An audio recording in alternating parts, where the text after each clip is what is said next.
Well, Shamima Begum is notorious as the ISIS bride, banned from returning to Britain. Begum was just 15 when she and two other East London schoolgirls travelled to Syria to join the terrorists in 2015. Her attempts to come home have sparked a global furore. To some, she's a victim, a child exploited by terrorists.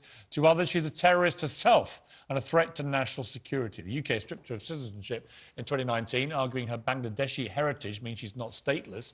In practice, neither country will let her in.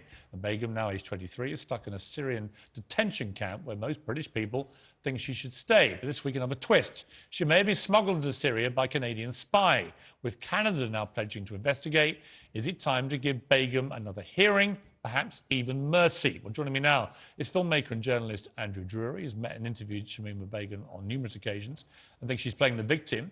And Moazzam Begg, an author and former Guantanamo Bay detainee, who thinks we should let her back into the country. Welcome to both of you. Andrew Drury, let me ask you, you've met her a number of times, including just 5 weeks ago, I think you had contact with her. So you've got to know her pretty well. I have, yeah. What is your belief about the kind of person we're talking about and the kind of potential threat she may present to this country if she did come back? She's a manipulator. When I first met her, I was filming a documentary and did on a day off. And at that point, she was playing sorry, I'm sorry to Britain. To my last meeting, she started to become a victim. She believes that she was trafficked. She wasn't trafficked. She says she was, but she's told me a whole story. So she's now playing this part as a victim. Funny enough, you've got a guy who was in Guantanamo Bay. She asked me if I could bring a book out there for her, Guantanamo Bay Diaries, about somebody who was there in their 14 years without trial, because that's how she's seeing herself now, a victim. Right. She's no victim. Moazzam Begg, here's my problem with this whole case with Shamima Begg. I've followed it for a number of years. I just can't get past the fact that she spent years there mothering a number of kids by a jihadi father who was fighting with ISIS. She knew what they were doing. She saw what they were doing, and she just stayed and was, in my view, a willing accomplice to this whole ISIS phenomenon over there. Why should we show her any mercy? Why should we have any pity for someone who was so merciless and pitiless herself? Piers, I don't think it's a question of mercy at all. I think really it's a question of the law and a question of the application of it across the board. So, for example, there are several people who were part of ISIS who've returned to the UK. Some are in prison, some are out, some are on terrorism prevention and investigative measures, i.e.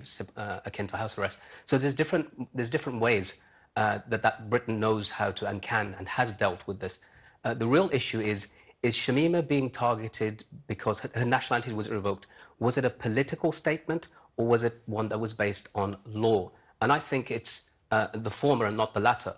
The role of the intelligence services in all of this also cannot be underplayed. And if you'll allow me, I think you may remember, you came to Belmarsh in 2014 to visit Andy Coulson. I was in Belmarsh at the time, and I was being prosecuted for sending a generator to Syria. Now, my case fell apart.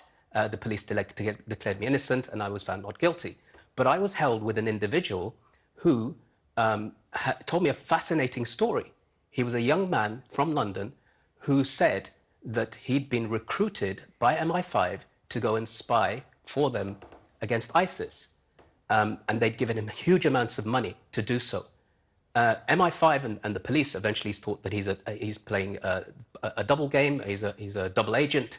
So they arrested him and tried to prosecute him for terrorism. And his case was the first case in British legal history to have been almost entirely heard in secret because of the role of MI5 in his case. It was completely bizarre.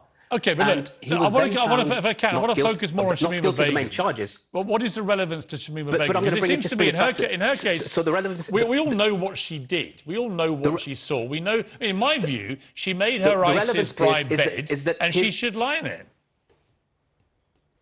So the relevance to this case, Piers, is that he was then taken, put under deportation order in the UK, and his nationality was revoked in the UK, and then he was deported, so that the details of his case would never come to light. Right. So in the same way in Shamima Begum's case, the role of the intelligence service, it's impossible that the security services, that the police didn't know that an agent for CSIS, the Canadian intelligence services, was facilitating the travel of her and other British individuals Well, if that to is Syria. if that is what's happened, I mean, there are so many unanswered questions here. What is not unanswered, Andrew Drury, is we know that she willingly was there with these ISIS killers as they were committing utter atrocities. Yeah. And again, I keep coming back in my head. I was like, I don't know why we should let her back in this country. Firstly, going on to the agent side of it, she wasn't aware. She told me how she got there. She wasn't aware of any agent. She had some couple of Syrians guided her over into Turkey. She says a girl called Shamima was the girl that arranged it. She wasn't... it took her only 6 months. She made her own decision. She wasn't watching videos, or she wasn't had some preacher told her, or this was her choice. She decided. Do you think she's still dangerous? Yeah, she wants to be a somebody. Like now, she sees herself as a celebrity. She enjoys all this that she's getting from us, the press, the media. Even she'll be watching this tonight.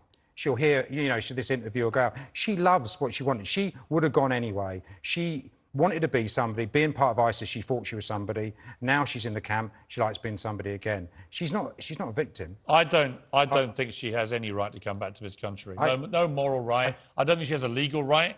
And I think that most British public agree with me about this. Got to leave it there. Andrew Drury, thank you very much indeed. Moazzam Begg, thank you as always for your insightful contribution. I appreciate it.